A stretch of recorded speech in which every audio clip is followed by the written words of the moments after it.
1 Samuel புஸ்தகம் 17ஆம் அதிகாரம். இவ்விதமாய் தாவீது ஒரு கவனினாலும் ஒரு கல்லினாலும் பெலிஸ்தேனை மேற்கொண்டு அவனை மடங்கடித்து அவனை கொன்று போட்டான். தாவீதின் கையில் பட்டயம் இல்லாதிருந்தது. ஆகையால் தாவீது பெலிஸ்தேன் அண்டையில் ஓடி அவன் மேல் நின்று அவன் பட்டயத்தை எடுத்து அதை அதன் உரையிலிருந்து உருவி அவனை கொன்று அதனாலே அவன் தலையை வெட்டி போட்டான். அப்பொழுது தங்கள் வீரன் செத்து போனான் என்று பெலிஸ்தேர் கண்டு ஓடி போனார்கள். மூணாவது, முதல்ல நாம் கர்த்தருடைய நாமத்தில் போகிறோம். அதான் ஃபர்ஸ்ட், நம்ம ஜெயிக்கிறதுக்கான ஃபர்ஸ்ட் ஃபார்முலா. ரெண்டாவது, நம்ம கிட்ட கர்த்தர் கொடுத்ததை நாம நம்பணும், அதை எடுத்துக்கிட்டு போகணும். ஊழியத்துக்கோ அல்லது எந்த ஒரு காரியமோ நாம முன்னாடி எடுத்துக்கிட்டு போகணும். இப்போ மூணாவது, இது அதை விட ரொம்ப முக்கியம். என்ன தெரியுமா? நம்ம கிட்ட ஒன்று இருக்காது, அது நம்ம எதிரிகிட்ட இருக்கும். அதை யூஸ் பண்ணுற மனப்பக்குவம் உங்களுக்கு வரணும். இந்த உலகத்தில் இருக்கிற எந்த ஒரு விஷயமும் கவனிங்க, இந்த உலகத்தில் இருக்கிற எந்த ஒரு விஷயமும் தப்பானதுக்காக கண்டுபிடிக்கப்படவே இல்லை. அது கண்டுபிடிக்கப்பட்டது நல்லதுக்கு, ஆனால் பயன்படுத்தப்பட்டது தப்புக்கு. எந்த ஒரு பொருளும், இப்போ செல்ஃபோன் இருக்குது. நாங்கள் உங்களை மாதிரி உட்காந்து செய்தி கேட்குற காலத்தில் அன்னைக்கு உள்ள ஊழியர்கள் எங்களுக்கு என்ன சொல்லி கொடுத்தாங்கன்னா, டிவி பாவம், டிவி பாவம், டிவியை என்ன செய்யக்கூடாது, பார்க்கக்கூடாது, வீட்டில் டிவி வைக்கக்கூடாது, டிவி வீட்டில் இருந்தால் தூக்கி வெளியே போடுங்க. இது இருந்துச்சு. ஒரு காலகட்டத்தில் டிவியில் ஊழியம் பண்ணாத ஊழியக்காரரே கிடையாது, டிவியில் பிரசங்கம் பண்ணாதவங்களே கிடையாது. எல்லாரும் டிவியில் காலையிலையும் சாயங்காலம் பேசுவாங்க, பேசாத ஊழியக்காரங்களே கிடையாது. ஒரு காலகட்டம் பிறகு கம்ப்யூட்டர் வந்துச்சு. கம்ப்யூட்டர் முதல்ல வந்த உடனே இது பிசாசு, இதை யூஸ் பண்ணக்கூடாது, 666 எல்லாம் உண்மைதான். ஆனால் இன்னைக்கு கம்ப்யூட்டர் யூஸ் பண்ணாத ஊழியக்காரர் யாரு? இன்னைக்கு ஸ்மார்ட் போன் யூஸ் பண்ணாதவங்க யாரு? ஸ்மார்ட் போன் ஒரு மினி கம்ப்யூட்டர் மாதிரி உங்களுக்கு, அது யூஸ் பண்ணாத ஆள் யாரு? ஒரு பீரியட்ல எல்லாத்தையும் தப்பு பண்ணக்கூடாதுன்னு ஒதுக்கி வச்சிருவாங்க. ஆனால் அதை பிசாசு நல்லா எடுத்துப்பான், கோலியாத்து கையில் அந்த பட்டயத்தை எடுத்துப்பான். ஒரு காலகட்டத்துக்கு பிறகுதான் நமக்கு ஒரு அறிவு வரும், எந்த ஒரு பொருளையும் சரியாய் பயன்படுத்தினால் தவறே கிடையாது. கோலியாத்தின் பட்டயத்தை எடுத்து கோலியாத்தை வெட்டினால் தப்பு கிடையாது. தாவீது ஐயோ அது பெலிஸ்தேர் பட்டயம், அதை நான் தொடமாட்டேன், நான் இஸ்ரவேலன் சொல்லவே கிடையாது. தாவீது ஓடி போய் அவன் பட்டயத்தை எடுத்து, இன்னைக்கு நிறைய கோலியாத்தின் பட்டயம் இருக்கு, மீடியா இருக்கு, டிவி இருக்கு, இன்னைக்கு எத்தனையோ காரியங்கள் இருக்கு உலகத்தில். நாம என்ன சொல்றோம்? அது பாவம், அது கிட்ட போகாத, அதை செய்யாத, அதை தொடாத, அதை பார்க்காத. நான் சொல்றேன், எதை எப்படி ஹேண்டில் பண்ணணும்னு உனக்கு தெரியணும், அவ்வளோதான். எதை எப்படி ஹேண்டில் பண்ணணும்னு உனக்கு தெரியணும். கத்தி என்பது ஆயுதம், அதை காய்கறி வெட்டுக்கிற வரைக்கும் கரெக்ட், கழுத்தை வெட்டினா தான் தப்பு. நீ என்ன காய்கறி வெட்டிட்டு போ, எவ்வளோ காய் வெட்டுமோ அவ்வளோ காய் வெட்டு, ஒரு தப்பும் கிடையாது. ஏன் கழுத்தை வெட்டும் போது அது பாவமாக மாறுது? இன்டர்நெட் இருக்கு, நீங்கள் யூஸ் பண்ணுங்க, எதுக்கு யூஸ் பண்ணுமோ அதுக்கு யூஸ் பண்ணுங்க. முடிச்ச உடனே வெளியே வந்துருங்க, நெட்டை விட்டு வெளியே வந்துருங்க. இன்டர்நெட்டை யூஸ் பண்ணாதீங்கன்றதான் தப்பு. பண்ணணும், அதை எப்படி பண்ண? இப்போ பாருங்க, அந்த பட்டயத்தை எடுத்து அவன் யூஸ் பண்ணான் தாவீது, ஆனா பட்டயத்தோடய அவன் சுத்தல. வசனம் பின்னாடி என்ன சொல்லுது பாருங்க, 54. தாவீது பெலிஸ்தீனுடைய தலையை எடுத்து அதை எருசலேமுக்கு கொண்டு வந்தான், அவன் ஆயுதங்களையோ தன் கூடாரத்தில் வைத்தான். தூக்கிட்டு அலையில, அதை கொண்டு போய் ஒரு செட் அசைட் ஓரமா வச்சுட்டான். யூஸ் பண்ற வரைக்கும் யூஸ் பண்ணணும், யூஸ் பண்ணி முடிச்ச பிறகு தூக்கி கொண்டு போய் ஓரமா வச்சு, அப்படி ஓரமா அது இருக்கட்டும், இனி எனக்கு இப்ப தேவைப்படாது, பின்னாடி எப்பயாவது தேவைப்படும். இன்னொரு யுத்தம் வந்துச்சு, தாவீது போய் ஆசாரியன்ட்ட கேட்கறான், ஏதாவது பட்டயம் இருக்குதா? அப்ப அவன் சொல்றான், நீ கோலியாத்துக்கிட்ட ஜெயிச்சி அந்த பட்டயம் இருக்கு. அதுக்கு தாவீது சொல்ற வார்த்தை என்ன தெரியுமா? அதற்கு நிகர் இல்லை. எஸ், இன்னைக்கு பூமியில் இருக்கிற நிறைய வெப்பன் அன்கம்பேரபிள், அதை எடுத்து நீங்க ஏன் யூஸ் பண்ணக்கூடாது? ஒவ்வொரு காரியத்தையும் இல்ல வேணாம், இது எனக்கு தேவையில்லை. ஒரு விஷயத்தை நல்லா தெரிஞ்சுக்கொள்ளுங்க, இந்த உலகத்தில் மாற்றம் நடந்து கொண்டே இருக்கும். இந்த வேத வசனத்தை ஒரு காலத்தில் தோல் சுருள்ல எழுதுனாங்க. தோல் சுருள் எழுதப்பட்ட பிறகு பேப்பருக்கு வந்துச்சு, இல்லை, தோல் சுருளில் எழுதப்பட்டுதான் புனிதமானது, பேப்பர் என்பது புனிதம் அல்ல. ஆகவே நான் பேப்பரில் எழுதின பைபிளை படிக்க மாட்டேன், தோல் சுருள் தான் நிஜமானது, தோல் சுருளில் தான் நான் எங்கேயும் எடுத்துட்டு போவேனா? சாத்தியமா? வெறும் தோல் சுருளில் தான் பைபிள் இருக்கணும்னு நினைச்சிருந்தா இவ்வளோ பைபிள் வந்திருக்குமா? ஆனால் பிரிண்டிங்கில் பிசாசு எவ்வளோ புக்கை கொண்டு வந்தானோ அதை விட நிறையா பிரிண்டிங்கில் ஆண்டவர் அவருடைய பைபிளை கொண்டு வந்துட்டார். அந்த நேரத்துக்கு ஏற்ற காம்படிஷன். அன்னைக்கு இருக்கக்கூடியதான் டெக்னாலஜி என்ன, யூ மஸ்ட் டேக், உன் கையில் எடுக்கணும். எந்த ஒரு டெக்னாலஜியை கண்டு பயப்படாத, அதை யூஸ் பண்ண கற்றுக்கோ, அவ்வளோதான். கோலியாத்தின் பட்டயத்தை கண்டு பயப்படாத, யூஸ் பண்ண கற்றுக்கோ. ஆனால் எவ்வளோ யூஸ் பண்ணணும் தெரியுமோ அவ்வளோ யூஸ் பண்ணு.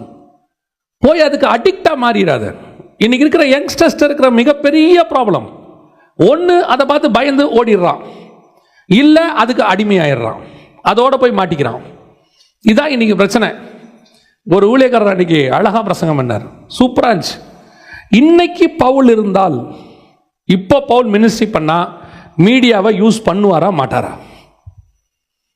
பவுல் மீடியாவை யூஸ் பண்ணுவாரா மாட்டாரா? பண்ணுவார். ஆனால் அவருக்கு தெரியும் எந்த அளவுக்கு அதை யூஸ் பண்ணணும்னு சொல்லி. உங்களுக்கு தெரியுமா, கிரீக் லாங்குவேஜ் இருக்குல்ல, கிரேக்க மொழி, இந்த மொழிக்கு ஒரு பேர் உண்டு. கிரீக்குன்றது நம்ம வச்சிருக்க பேர், எபிரேயர்கள் அதுக்கு ஒரு பேர் வச்சுருப்பாங்க. தப்பாக எடுத்துக்காதீங்க, நான் அவங்க வச்ச பேர் தான் இருக்குது, நீங்கள் போய் நெட்டில் சர்ச் பண்ணிக்கலாம். இதுக்கு பேர் ப்ராஸ்டியூட் லாங்குவேஜ். கிரீக் லாங்குவேஜுக்கு பேர் என்னது? Prostitute language. ஏன்னு கேட்டிங்கன்னா, கிரேக்க வழிபாடுகள் வந்து அருவருப்பானவைகள், ரொம்ப விக்கிரகம் எல்லாம் இருக்குது.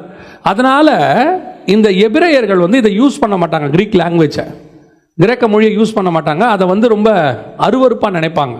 அந்த மொழியை வந்து அவங்க அருவருப்பாக நினைக்கிற மொழி. யூதர்கள் வந்து கிரேக்க மொழியை வந்து என்ன சொல்லுவாங்கன்னா, ஒரு விதமான ப்ராஸ்டியூட் லாங்குவேஜ் அப்படிம்பாங்க. ஆனால் அந்த மொழியில் தான் நியூ டெஸ்ட்மென்ட்டோட புக்ஸ் எல்லாம் எழுதப்பட்டது. ஏன் எழுதினாங்க? அன்னைக்கு அந்த மொழியில் எழுதினாதான் அது ரீச் ஆகும். பவுலுக்கு தெரியும் எங்க கிரீக் பேசணும், எங்க லத்தீன் பேசணும், எங்க ஹீப்ரு பேசணும், எங்க நியாயப்பிரமாணம் பேசணும், எங்க லா பேசணும், எல்லாம் யாருக்கு தெரியும்? பவுலுக்கு தெரியும். அந்த இடத்துக்கு அதை யூஸ் பண்ணணும். யூஸ் பண்ணிட்டு தூக்கி ஓரமாக வச்சுட்டு போயிட்டே இருக்கணும். எவ்விதத்தினாலும் கிறிஸ்து பிரசங்கிக்கப்பட்டால் சரி. எதுக்காக நான் யூஸ் பண்ண போறேன்? கிறிஸ்துவுக்காக யூஸ் பண்ண போறேன். ஆனால் அது என்னை அடிமைப்படுத்தாது. அது என் கையில் இருக்கிற பட்டயம். பட்டயம் என்னை பிடிக்காது, நான் தான் பட்டயத்தை பிடித்திருப்பேன். தேவைப்பட்டா யூஸ் பண்ணுவேன், தேவைப்படலையா பட்டயத்தை ஓரமாக வச்சுட்டு போயிட்டே இருப்பேன். அது தாவீதுக்கு தெரியும், பவுலுக்கு தெரியும், உங்களுக்கு தெரியணும். எதை பார்த்தும் ஓடாதீங்க. ஐயோ இதெல்லாம் வேண்டாம், செய்யாத, செய்யுங்க, எடுங்க, கையில் எடுங்க. இன்னைக்கு இருக்கிற மீடியாவுக்குள்ள வாங்க. இன்னைக்கு வரங்க. ஒரு காலத்தில் புத்தக சுருளில் எழுதப்பட்டது, அப்புறம் பேப்பரில் எழுதினாங்க, இப்போ காற்றுல எழுதிட்டு இருக்கான், டிஜிட்டல். நாளைக்கு இன்னும் இப்போ ஆண்டவர் மட்டும், நான் அன்னைக்கு புனிதமாக எழுதினேன் தோல் சுருளில், என் வார்த்தையை இனிமேட்டு தோல் சுருளை தவிர வேறு எதுவும் வரக்கூடாதுன்னாரா? பைபிள் பிரிண்டிங்கில் வந்ததுனால தான் உங்களுக்கு எனக்கும் பைபிளே வந்துச்சு. நாளைக்கு இதே பைபிள் எங்கே போகும் தெரியுமா? டிஜிட்டலுக்கு போகும். டிஜிட்டலில் படிக்க வேண்டிய சூழ்நிலைகள் வரும். அதை சரி பண்ணுறதுக்கு நமக்கு என்ன செய்யணும்? முயற்சி பண்ணணும். பிரிண்டிங் வெர்ஷன் இஸ் பெஸ்ட், அதில் எந்த மாற்று கருத்தும் இல்லை. நம்ம காலத்துக்கு, அடுத்த காலத்துக்கு வரும்போது ஒரு விஷயத்தை யாருக்கிட்ட இருந்து வேணால் கற்றுக்கலாம். சாலமோன் சொல்கிறாரு, எறும்பை பாருங்க அப்படிங்கிறார். ஒரு மனுஷன் போய் என்ன செய்யலாம்? யாருக்கிட்ட வேணால் கற்றுக்கலாம். ஒதுங்கிடக்கூடாது. இது இல்லை, முடியாது, என்னால் செய்ய முடியாது, எது வேணாலும் வரட்டுமே. இன்னும் எத்தனையோ டெக்னிக் இப்போ அடுத்து வரப்போகுது. சாட் ஜிடிபின்னு ஒன்று வருது, இப்போ லேட்டஸ்ட்டாக ஒரு வெர்ஷன், இன்னும் ஒரு 1 வீக்கில் வரும். அதாவது கூகுளை விட வேகமாக ஆர்டிஃபிஷியல் இன்டெலிஜென்ஸ், அதை விட இன்னும் ட்ரில்லியன் ஸ்பீடில் வருது. அதுக்கு போட்டி போகிறதுக்கு நீ நான் ரெடி ஆகணும். ஏன்? அன்னைக்குள்ள ஆத்மாவை சந்திப்பதற்கு அன்னைக்கு ஒரு ஆள் வேணும் நமக்கு. நீ அவுடேட்டட் ஆகிட்டீங்கன்னா அன்னைக்கு உள்ளவனை யார் சந்திக்கிறது? 2000 வருஷத்துக்கு முன்னாடி உள்ளதான சிவிலைஸ்டு காலத்துக்கும் இப்போ இருக்கிற சிவிலைசேஷனுக்கும் எவ்வளோ டிஃப்ரென்ஸ் இருக்கு. அன்னைக்கு உள்ளவங்களுக்கு வந்துக்கும் இன்னைக்கு உள்ளவங்களுக்கும் நம்ம சுவிசேஷம் சொல்லிக்கிட்டு இருக்கிறோம். அன்னைக்கு பவுல் மாதிரி ஆட்கள் அப்டேட்டட் பண்ணதுனால தான் இன்னைக்கு நாம அப்டேட்டடோட இங்கே நிற்கிறோம். நீ அப்டேட்டட் ஆகாம அவுடேட்டட் ஆயிட்டனா நீ யூஸ் பண்ணப்பட முடியாது, காலத்தில் காணாம போயிடுவேன். கர்த்தர் உன்னை எடுத்து பயன்படுத்திக்கிட்டே இருக்கணும்னா அப்பப்போ வரக்கூடிய எதிரி கையில் இருக்கிற பட்டயத்தை திருப்பி அடிக்கணும் அவனை. இன்னைக்கு கடைசி காலத்தில் யார் இப்போ நடக்க போறா? காத்து தான் எல்லாத்துக்கும் காரணம். ஒரு வசனம் வாசிங்க, உங்களுக்கு தெரிஞ்ச வசனம் தான். எபேசியர்கள் நிருபம் 2ஆம் அதிகாரம் 1-2 வசனம் வாசிங்க பார்ப்போம். அக்கிரமங்களினாலும் பாவங்களினாலும் மரித்தவர்களாய் இருந்த உங்களை உயிர்ப்பித்தார். அவைகளில் நீங்கள் முற்காலத்திலே இவ்வுலக வழக்கத்திற்கேற்றபடியாகவும் கீழ்ப்படியாமையின் பிள்ளைகளிடத்தில் இப்பொழுது கிரியை செய்கிற ஆகாயத்து அதிகார பிரபுவாகிய ஆவிக்கேற்றபடியாகவும் நடந்து கொண்டீர்கள். அப்படின்னா என்ன? காற்றுக்கு அதிபதி. ஆகாயத்து பிரபு அப்படிங்கிறது காற்றுக்கு அதிபதி. இவ்வுலக காலத்தில் கிரியை செய்கிற காற்றுக்கு அதிபதி. இன்னைக்கு மொத்தமும் காத்துல தான் இருக்கு. உங்களை கண்ட்ரோல் பண்ணுறது, உங்களை பிடிக்கிறது, உங்களுக்குரிய டெக்னாலஜி, நீங்கள் ஆன்லைனு, நீங்கள் யூஸ் பண்ணுற எல்லாமே பிசாசு எதை எடுத்து யூஸ் பண்ணிட்டு இருக்கிறான்? காற்றை எடுத்து யூஸ் பண்ணுறான். இப்போ அடுத்து நம்மளும் எதை தான் யூஸ் பண்ணணும்? அவன் கையில் இருக்கிற காற்றை எடுக்கணும். இன்னைக்கு கோலியாத்தின் பட்டயம் காற்று, டிஜிட்டல். நீ திருப்பி எடுக்கணும்ல, அதை எடுக்காமல் விட்டுட்டு இல்லைங்க. 2000 years பேக் நாங்கள் போட்டில் போய் கொண்டிருந்தோம். பிசாசு ஃப்ளைட்டில் போகிறான், நாம் போட்டில் போகிறோம். யார் ஜெயிப்பா? யோசிச்சு பாருங்க. ஃப்ளைட்டில் போகிறது பாவமா? ஃப்ளைட்டில் போகிறது எப்போ பாவம் தெரியுமா? நீ ஆண்டவருக்காக ஃப்ளைட்டில் போகிறது பாவம் கிடையாது. நீ பாட்டு ஊர் சுற்றி பார்க்க போய் பீச்சில் மல்லாக்கப்படுத்திருக்கிறது தான் பாவம். புரியுதா? அன்னைக்கு அப்போஸ்தலர்கள் போனாங்க சுவிசேஷம் அறிவிக்க. எந்த கப்பலில் ஏறி போனாங்கன்னு இருக்கு தெரியுமா? ஒரு இடத்துல வியாபார கப்பலில் ஏறி போனாங்கன்னு இருக்கு. வியாபார கப்பலில் என்ன தெரியுமா இங்கிலீஷில்? Businessman class. இன்னைக்கு பிஸ்னஸ்மேன் கிளாஸ்னா என்னன்னு தெரியல உங்களுக்கு? இருக்கிறதே டாப் கிளாஸ். அதனால அவங்க பிஸ்னஸ்மேன் கிளாஸில் தான் போக வேண்டாங்களா? இல்லை, அன்னைக்கு அது கிடச்சிச்சு அவங்களுக்கு. போகிறதுக்கு வேறு வாய்ப்பு இல்லை, வேறு போட் இல்லை, பிஸ்னஸ்மேன் கிளாஸ் இருந்துச்சு. ஏறு பிஸ்னஸ்மேன் கிளாஸில், ஏன் போ. சுவிசேஷம் முக்கியமா? அவ்வளோதான், எதை பற்றியும் கவலைப்படாது. இன்னைக்கு உன் கையில் டிஜிட்டல் இருக்குது, மீடியா இருக்குது. இதை எடுத்து கோலியாத்தின் பட்டயம் நீ யூஸ் பண்ணியே ஆகணும். இல்லைன்னா நீ அவுட்டேட்டட் ஆகிடுவேன். நாளைக்கு இதை விட இன்னொரு டெக்னாலஜி வரும். டெக்னாலஜி மட்டும் நான் சொல்லலை, எல்லா மாற்றமும் வரும். எதை யூஸ் பண்ணணும்னு தெரியும், எவ்வளவு யூஸ் பண்ணணும்னு தெரியும், யூஸ் பண்ணிட்டு எங்கே வைக்கணும்னு தெரியணும். அவ்வளோதான். அடிக்ட் தான் ஆகக்கூடாது, அதுக்கு பின்னாடியே தான் போகக்கூடாது. பார்க்கணும், நியூஸ் பார்க்கணும், நியூஸ் என்ன தேவையோ அதை பார்க்கணும், பார்த்துட்டு கொஞ்சம் ஓரமாக வச்சிடணும். அதுக்கு பின்னாடியே போயிட்டு இருக்கக்கூடாது. இன்றைக்கி அதுதான் பிரச்சனை. இன்றைக்கி ஒன்று இவன் கையில் இருக்கிற கூழாங்கல்ல நம்ப மாட்டேங்கிறான். ஒருவேளை கூழாங்கல்ல நம்பினா பட்டயத்தை எடுக்க மாட்டேங்கிறான். யோசிச்சு பாருங்க, அந்த வசனம் என்ன சொல்லுது பாருங்க. கூழாங்கல்லில் அடித்த உடனே அங்கிருந்தவங்க எல்லாரும் கோலியாத்து விழுந்துட்டான்னு சொல்லி பயந்தாங்களா, இல்லை பட்டயத்தை எடுத்து வெட்டின பிறகு தங்கள் வீரன் வீழ்ந்தான்னு சொன்னாங்களா? அங்கே வசனம் எப்படி இருக்கு பாருங்க. பட்டயத்தை உருவி அவனை கொன்று அதனாலே அவன் தலையை வெட்டி போட்டான். அப்பொழுது தங்கள் வீரன் செத்து போனான் என்று பெலிஸ்தியர் கண்டு ஓடி போனார்கள். பட்டயத்தை எடுத்து வெட்டின பிறகுதான் வெற்றி நிச்சயமாகும். நீங்களும் நானுமே ஒரு காலத்தில் கோலியாத்தின் கையில் இருந்த பட்டயம் தான். அங்க பிசாசு நம்மளை யூஸ் பண்ணிக்கிட்டு இருந்தான். இன்னைக்கு கர்த்தர் கையில் எடுத்ததுனால இன்னைக்கு நம்மளை யூஸ் பண்ணிக்கிட்டு இருக்கிறார். அதே மாதிரி தான் இந்த உலகத்தில் நிறைய கோலியாத்தின் பட்டயம் இருக்குது, நிறைய காரியங்கள் இருக்கு. எடுங்க, கையில் எடுங்க. ஆனால் எதுக்கு யூஸ் பண்ணணும்னு பாருங்க. யூஸ் பண்ணிட்டு வச்சிருங்க. ஒரு கூட்டம் இருக்கு இப்படி போயிடுது, எக்ஸ்ட்ரீம் லெவலுக்கு. எந்த லெவலுக்கு போயிடுது? கீபோர்டு 9 சீரீஸ் இருந்தால் தான், 900 சீரீஸ் இருந்தால் தான் என்னால் ஆராதனையே வரும். இல்லைன்னா எனக்கு என்ன வராது, வர்ஷிப் வராது. ஸ்பீக்கர் பார்த்துக்கோங்க, போஸ் இருக்கணும், இல்லைன்னா தொண்டை. போஸுக்கும் தொண்டைக்கு என்ன இருக்கு? நல்லது யூஸ் பண்ணுறது தப்பு கிடையாது, ஆனால் அது இருந்தால் தான் நான் யூஸ் பண்ணுவேன்றது தப்பு. நல்ல மைக்கில் பேசவும் தெரியணும், மைக் இல்லாவிட்டால் பேசவும் தெரியணும். மைக் இருக்கிற இடத்துலையும் நான் பேசுவேன், மைக் இல்லாவிட்டாலும் பேசுவேன். என் ப்ராப்ளம் மைக்கில் இல்லை, எங்கிட்ட தான் இருக்குது. மைக் ஆண்டவர் நல்ல மைக் கொடுக்குறாரா, சோத்திரம். நீங்கள் உடனே நான் ஒரு தடவை தூத்துக்குடிக்கு ஒரு ஊழியத்துக்கு போயிருந்தேன். ஊழியம் முடியத்துக்கு 2:30 மணி ஆயிடுச்சு. 2:30 மணி ஆன பிறகு கிளம்பி வரோம், பயங்கர பசி. வந்துக்கிட்டு இருக்கிறோம் ஒரு காரில். அப்போ அந்த கூட்டிகிட்டு போனவங்க என்ன பண்ணாங்க, பாஸ்டர் இங்கே ஒரு சின்ன ஹோட்டல் இருக்குது, சாப்பிட்ருவோமான்னாங்க. சாப்பிட்ருவோம் வாங்க, பசி. போய் வண்டியை நிறுத்தியாச்சு. நிறுத்தி இறங்குறோம்.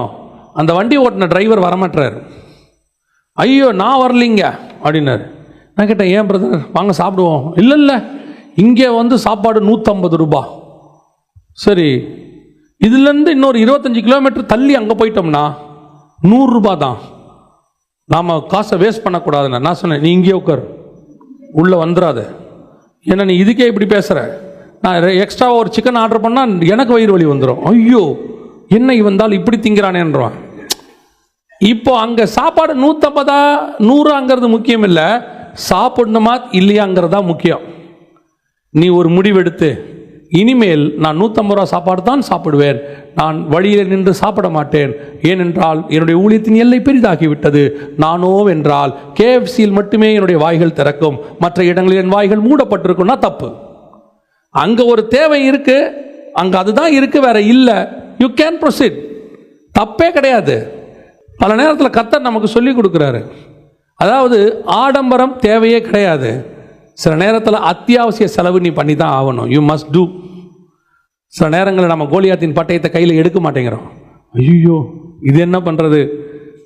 இஃப் நீட் நம்ம செய்யலாம், தப்பு கிடையாது. கோலியாத்தின் பட்டயத்தை கையில் எடுக்கலாம். ஆனால் எடுத்து எதுக்கு யூஸ் பண்ணுறோங்கிறது தான் முக்கியம். எவ்வளோ முடியுமோ ஆண்டவருக்காக அவ்வளவு அப்டேட் பண்ணிக்கொள்ளுங்க. நல்லா படிங்க. நிறைய நல்லா படிங்கன்னா நீங்கள் படிக்கிற பாடத்தை சொல்ல, இதே தான் வீட்லேயும் சொல்கிறாங்க, இங்கே வந்தாலும் இதையே சொல்கிறாங்களே. நான் அந்த படிப்பு சொல்ல. நிறைய நீங்கள் பவுலை பார்த்தீங்கன்னா சொல்லுவான், நீ வரும்போது தோல் சுருளையும் என் புஸ்தகத்தையும் எடுத்துக்கிட்டு வாம்பா. அவன் நிறைய படிச்சிருக்கிறான், தப்பு கிடையாது. நிறைய விஷயங்கள் தெரியுங்க. எதை ஆண்டவருக்கு யூஸ் பண்ண முடியும்னு பாருங்கள். அந்த கோலியாத்தின் பட்டயத்தை எடுத்து, ஆனால் எண்ட் ஆஃப் த டே ஒன்று மட்டும் நிச்சயம், யூஸ் பண்ணுறவர் கர்த்தர் தான். நல்லா தெரிஞ்சுக்கொள்ளுங்க, ஆண்டவருக்காக நாம் அப்டேட்டட் ஆகிறது தப்பே கிடையாது.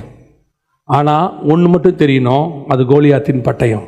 நான் யூஸ் பண்ணுவேன், ஒரு இடத்துல அதை ஓரமாக வச்சுருவேன். ஆனால் யூஸ் பண்ணியே ஆகணும். இல்லைன்னா நீ அவுடேட்டட் ஆகிடுவேன். 2000 வருஷம் சர்ச் அப்டேட் ஆகிருக்கு. அப்டேட் ஆனதுனால தான் இன்றைக்கி இப்படி ஒரு கூட்டம் இங்கே நடக்குது. நாங்கள் வீடுந்தோறும் அப்பம் விட்டோம், நாங்கள் அன்றைக்கி மாதிரியே தான் வீடுகள் தோறும் அப்பம் பிடுவோம். ஒரு கூட்டம் இருக்குது, இப்போது வீடுகள் தோறும் தான் அன்றைக்கி அப்பம் விட்டாங்க, அதனால் இப்போவும் வீட்டில் தான் கூடணும், வெளியெல்லாம் கூடக்கூடாது அப்படின்னா வீட்டு ஓனர் காலி பண்ண சொல்லிடுவார். எங்கள் வீட்டில் அப்பம் விட்டா இல்லைங்க ரொம்ப சவுண்டாக இருக்குது, அதுக்குன்னு ஒரு சர்ச்சு ஒரு காலகட்டம் வந்துச்சு, அப்டேட் ஆச்சு, ஓகே ரைட். ஆனால் சர்ச்சு தான் பரலோகத்துக்கு போகும், கட்டடம் இல்லை, அதுவும் தப்பு. எப்பவுமே தெரிஞ்சுக்கணும், ஆண்டவர் நம்ம தான் இம்பார்ட்டன்ஸ் கொடுக்குறார். நாம் அப்டேட் ஆகணும். கர்த்தருக்கு என்று வைராகமாக எழும்பணும். நீ ஒரு பட்டயம், கர்த்தர் உன்னையும் யூஸ்